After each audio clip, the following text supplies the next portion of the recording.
Was good, everybody? Welcome into Profit Picks. We got my guy Five Star in the building, and it's college football week one. It's go time, and you gave us Yep. a winner last week too. What was it? It was the New Mexico. Yep, New Mexico plus 11 and a half and went up to 13 and a half. And I told you the money line was in play too. And man, they really should They have. should have had it.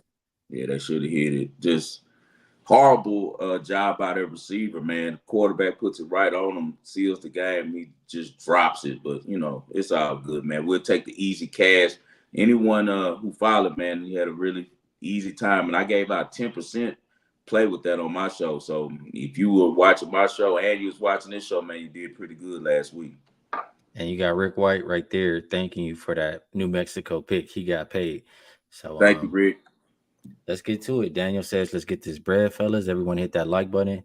Let's do it. We're gonna talk about 4 games, maybe 5 today. We're gonna Yeah. start with Saturday though. So Yeah. Clemson at Georgia. Looks like a 12-point favorite for the dogs and total of 48. Which way are you looking at this game? Man, it's as difficult as it is. I think I'm going to lean Clemson, man. I got to go Clemson with the points only because the spot that they're in right now. Um, Georgia, everyone knows, hasn't lost in 3 seasons. Kirby Smart is a great coach, but I feel like if you're going to get him, you better get him early. Dabo's in a position right here where he needs his team to show up and give a really good showing. They have 22 returning starters on offense and defense, and none of those guys are transfers. None of those guys are new additions. None of them are freshmen. So they've been in the program. They're all veterans. You got Cade Klubnik coming back as the quarterback this year. He's under Garrett Riley, who's Lincoln Riley's little brother, who's the offensive coordinator. I think they put up enough points to keep it within the number. I lean highly first half with Clemson +7, but I also be playing the game +12 as well. I just think that Clemson, it's a do or die situation for them. They're in a situation where they're kind of getting out the spotlight. People have forgotten about them. And Dabo is a really good coach. 2 national championships, an underrated squad. And I think the Clemson comes to play in the Georgia Dome, and we're going to take the points. All right, the market is agreeing with you. This one opened up 13 and a half and it continues to drop. So as low as 11 and a half at some shops. So make sure you guys line shop. He says Clemson plus the 12 And looks like Georgia's taking the most money too. At the end of the day, too, Skee. Like Georgia's getting all the money, I got you. but the Reverse line line steady movement. is dropping. Yep, the line steady dropping. We like that always, right? Yeah, that's usually a good sign. If Yeah. you know what to do with it.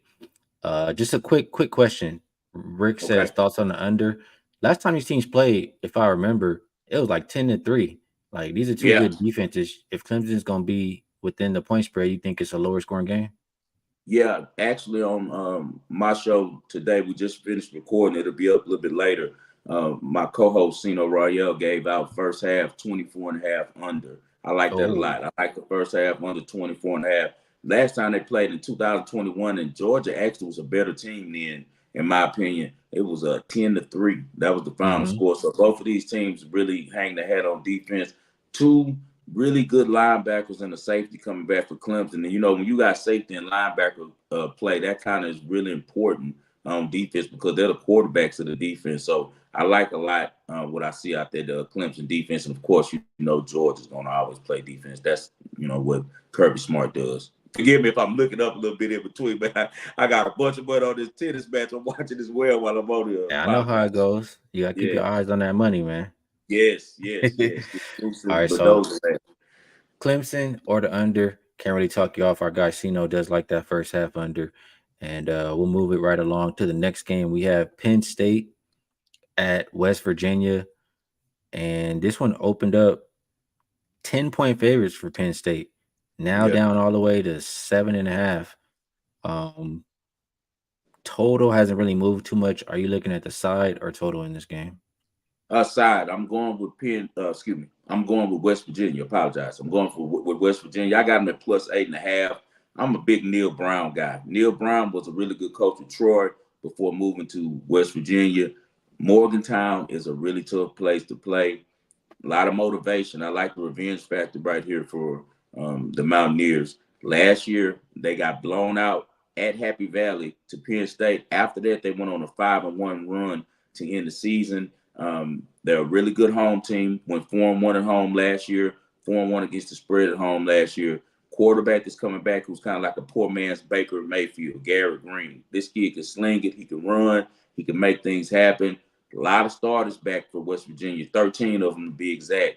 I think that their offense is able to do some things against Penn State. Penn State lost their defensive coordinator, Manny Diaz. He became the head coach of another program. Manny Diaz was kind of like the default assistant head coach for that team, because it was a team that the offense kind of followed James Franklin and the defense followed Manny Diaz. But anyone who follows college football knows that Manny Diaz is a really good coordinator. He had them aggressive and playing really well. I'm not a big James Franklin guy. I think he's a really good guy. He's a good recruiter, CEO type of coach, but I don't like his in-game coaching. I don't like his schematics, kind of vanilla on offense and defense, man, when it's up to him, when he doesn't have a dynamic coordinator in there. So I think that West Virginia is a live dog. I think that plus 240 kind of tells you that, with them getting 8.5 and the money line only being 240. So I'll be on West Virginia plus 240 money line, and also with the spread. I got 8.5. It's down to 7.5. Anything outside of touchdown should be good. Yeah, this is a team that was playing hard to save their coach's job last year, right? And this is also a team that has a lot of returners. So yes, I think that can bode well for them. I like what you were saying. The market likes West Virginia. Looks like just got to get the best of the numbers. So make sure you guys are line shopping there. It continues to drop. Is there a cutoff you would say for this number?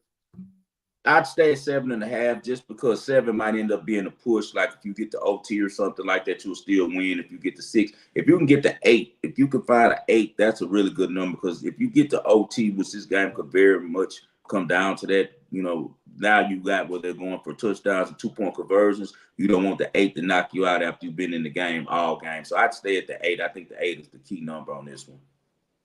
All right, and you can find that. I mean, I see that a couple books, Caesars, South Point. I can't even check, FanDuel, etc. But I'm sure there's some 8s out there, some more 8s. Make sure you guys get the best of the number. You in LA, right? Yep. Yeah. They let you get to none of that. On the West I can't Coast, check nothing. Yeah, I'm gonna be back in town though soon. I'll be right back there, probably Monday. But let's move over to Miami and Florida. This one opened up Miami -3.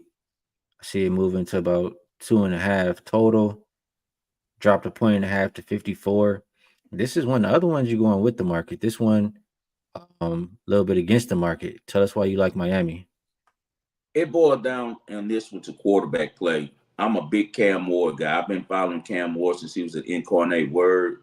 Then he went to Washington State. Now it's with Miami. The world's about to know Cam Ward. I've known him since 2020. I've been talking about him on ESPN 97.5 and the type of dynamic quarterback that he was. He was with Washington State. As I said, Washington State was not a good run for him again this year, just because the Pac-12 is folded. It's no longer the Pac-12, it's Pac-2 now. I see you with the Go Gators, but good luck betting on Graham Mertz as your quarterback. Graham Mertz is one of those guys I cannot trust. I just don't trust him at the quarterback position, man. Very limited. A lot of snaps on his belt, but he's just shown me that he'll fold when pressure is applied to him. And Mario Cristobal isn't a really good coach, but he's a great recruiter. And he has some dogs on that Miami defensive line. I think they're going to harass him and give him trouble. Whereas in Florida, a lot of new people on defense, and Cam Ward has just had so many snaps. He's such a good player, man. He's so electric. I think that he'll be able to get over the number 4s. I'm going with the money line on this one. I won't do the 2.5. I'm going to take the insurance. It's only -130, -140, different places. I'd rather pay that 20 cents, 30 cents juice to get an outright than deal with, wrestling with those points and then something crazy happen and you get knocked out your money. Billy Napier's on the hot seat. He was a really good coach at Louisiana Lafayette, but the pressure's on for him at Florida. This is a state game, state rivalry game, bragging rights in the state. Who's going to be able to get the best recruits in that area? I think that Miami is the better team. Watch Damian Martinez, running back from Oregon State, that transferred to Miami. That's a real dog. he's going to run the ball really tough. And as I told you, it's the Cam Ward show. I think that he introduces himself to the nation on this one. So I know the guy in the chat's talking about Florida, but I'll be on Miami. So if you're smart, follow me. Miami money line. Take the Hurricanes, man. I don't have a whole lot of input on this game, so I will roll with you, and we'll back those Miami Hurricanes. Prolific, no, not doing a WNBA show today. For one, I just had a little bit of I'm still on the road and it's a little bit rough, so I'll be back on it next week. And also, I just gotta change some things around because it's been whooping my ass since the All-Star break. So, got to figure out why things are not going the way that I expect them to. One I'm more preparing game. for a big run, Skee. You know how that goes. Anytime we have some, you just gonna make a little twerk, just a little, change to something in the system. You're gonna run off 10 straight. Oh yeah, it's coming. It's about to be that time too, playoff time, and that's usually when I do my best work. So we'll Yeah. get to it. One more game, and or no, not one more game, but this one is also. Damn, this is the biggest spread we're looking at. This one is also on Saturday. Colorado State at Texas. Texas minus 32 and a total of 60. I'm disappointed in myself. The one team I usually lock in on is Texas Longhorns, and I didn't really Yeah. do too much looking into them this year. But I don't remember what you're betting. I have a hard time thinking you're betting minus 32. So I'm are you not looking laying at? 32 points. A lot of people saying that they're going to cover it. I'm sorry. I like Jay Norville. That's the coach for Colorado State. He's a feisty coach, and he coaches some really good offense over there. He has Brendan Nicolosi Fowler coming back at quarterback, and he also has Horton coming back at wide receiver. Those guys are really good. Both of them got offered like $6 million to leave Colorado State, but they stayed because they like their coach so much. Colorado State can put up points. We know that Steve Sarkisian is going to put up points because he wants Quinn Ewers to win the Heisman. He wants to showcase them. This is the first year in the SEC, so Texas will be coming out strong. I like the over on this game. I think they get the 60.5. I think that Texas can score on every possession if they really choose to. So just say we catch 35 from Texas in the first half, then we're looking really good for the second half. We just need a couple, touchdowns in the second half, couple turnovers, and with air. The thing you want to always think about when dealing with a 60.5 is can they score fast? And we know that Texas will be able to score fast. And we also know that Colorado State has some big time players to make, big plays. So with a veteran quarterback like Colorado State has, I think that after the scrubs come in later on in the game, at the end of the fourth, he'll be able to get us a little junk touchdown or something to get us over. I'm not messing with this spread. I'm not saying Texas can't cover 32, but what I've seen from Colorado State, I think this game might be a closer than people expect, but I definitely like the over 60.5 on this one. And you know me, Skee, I don't even bet a lot of totals, but this one really stuck out to me because I think the Texas can get to the 60 almost by themselves because Colorado State's defense is that poor. So that I'm hearing a Texas team total. Like I don't know. That's kind of what I'm hearing. But you trust Colorado to get a little bit, Colorado once Texas State's don't going to care no score, more. man. Colorado State's going to score some points. Believe that. They're going to score some points just because of the type of coach and the type of system that they have. Once again, quarterback's been in that system for 3 seasons. We saw Jay Norville get Carson Strong in Nevada to the league. And Carson Strong wasn't even an NFL quarterback, but because the numbers he did in the offense that Jay Norville runs, he got him to the league. And this is the 3rd season for this kid. And he can play. He's not garbage. He can throw the ball. He can play. I don't think that they'll be afraid of Texas or anything like that. Colorado State is a tough team. Once again, I trust the head coach. I think that he's feisty enough and smart enough to keep them in the game and where they can score enough points. So if I leaned aside, I would definitely be on the points. I'm not laying 33 points first week because we don't know if this team is going to be even sharp early. So if I had to go with a size 32.5, but this plus 32.5, but my official play would be the over 60 on this one.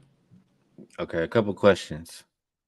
Um, Daniel says Texas lost 2 running backs for the season, and then those are big guys, or they still have other guys who be This is good at running Texas, back. man. This Texas, they turn out running backs, the same way Popeyes turn out chicken. It's like That's nothing, man. Come on, man. They got somebody that's played, but even if they don't have it in the depth chart, they can go grab a DB who was a star running back in high school and teach them how to run the ball. That's not going to be an issue. All right, what do you think about, Texas does play Michigan next week. So do Yeah. you think, Look ahead. I mean, Look ahead. yeah, look Look ahead. ahead. Yeah. Look So maybe ahead. if you like Texas, you listen to what Daniel's saying here and play them early. But that second half, you might see them start to take some guys out. You might see them take their foot off the gas. And 5-star says Colorado State can score. So that's a lot of points. Yep. Sounds to me like a Colorado State full game, Texas, maybe first half, and over that 60 is what we're liking here. So good stuff Yep. from my guy, 5-star. I don't know. I know you said you had a player prop that you were looking Yeah. at For for tonight, today. so you guys will have something to do tonight. Have something to look at. Um, go find Oklahoma's game. If you can find Jalil Farouk, big time receiver, one of their most proven guys. He scored 7 touchdowns last season. Their offense doesn't bring back a lot of returning starters. I think that Farouk is a guy that Arnold Jackson is going to trust. Excuse me, Jackson Arnold, pardon me, is going to trust. So never trust a guy with 2 first names, but the quarterback will be able to find him. So let's go with Jalil Farouk to score a touchdown. It's a nice number. I'm finding minus 120 around. He's a receiver for Oklahoma. They play a Temple team that's not good, especially defensively. I think Farouk gets in the end zone tonight. What did you say the odds were? I got minus 120. Some places I'm seeing minus 125. All right, Jalil Farouk to score a TD Yeah. minus 120. So this looks about right? I don't know him, so I'm hoping I spelled it right. But Jalil Farouk to score a touchdown That's correct. minus Yeah. 120. All right, cool. You know a little bit about being an ox. Stop it. Your name's Hakeem. Yeah, you hit it perfectly. Yep, Jalil Farouk. He will score tonight. Really dynamic receiver. He may play on Sundays. And my guy B Daddy says he just arrived in Las Vegas. I'll be back. I'll be back by Monday. So I'll hit you up and we'll rock and roll. 5-star. I appreciate you taking the time to come rock with us. I'll ask you if there's anything you would like to promote. And is there maybe a bet you like out of these 4 or 5 that you gave that you can leave for a best bet for the show? Okay, I appreciate it. Always coming on Skee 5-star Fridays here with my guy. Every Friday, man, we're going to be here all football season. We're trying to run up the bag. The wagerworld.com is coming. Just got off the phone actually with the developer a little bit earlier this morning. It's coming along. Should be ready before the NFL season starts this Wednesday. You guys pay attention. Starts Thursday, excuse me. So you guys pay attention for that. I'll be tweeting out stuff about going to the wagerworld.com so that you can buy packages and see my picks and stuff like that. For now, just go to the show. I'm everywhere the areas, man. You can go to YouTube. You can go to iHeart. You can go to Apple Podcasts. You can go to Spotify and find the show. If you want to see the video and the visual, of course, go to YouTube. And I really, appreciate you guys' support. I appreciate the chat. My best play is going to be West Virginia plus 8.5. That's my lock, but I'm going to throw you guys in a free one because you guys have been showing so much love. So we're going to go with Virginia Tech minus 13.5 as well. I didn't put it on the docket and give it to Skee, but if you guys can find it under 2 touchdowns for Virginia Tech against Vanderbilt, take it. Vanderbilt is dumpster juice. It's as simple as that. Virginia Tech has 18 starters coming back. The defense is really good. I really like that quarterback, Kyron Drones. He's a big-time playmaker. I think that Virginia Tech runs all over Vanderbilt. So we're going to go with Virginia Tech minus 13.5 at Vanderbilt. And then the biggest play I want you guys to play, the 10% is going to be West Virginia at home in Morgantown. If you can get over 8, take it right now. Plus 8, plus 8.5. I really like Neil Brown and what the Mountaineers do. Do not be surprised if they pull out the outright. Good stuff. A lot of actionable info. And 5-star, we dropped some bangers. So appreciate you again, bro. We're going to shut it down here. I'll be back again next week. Good luck, everybody, on all your action over the weekend. Peace.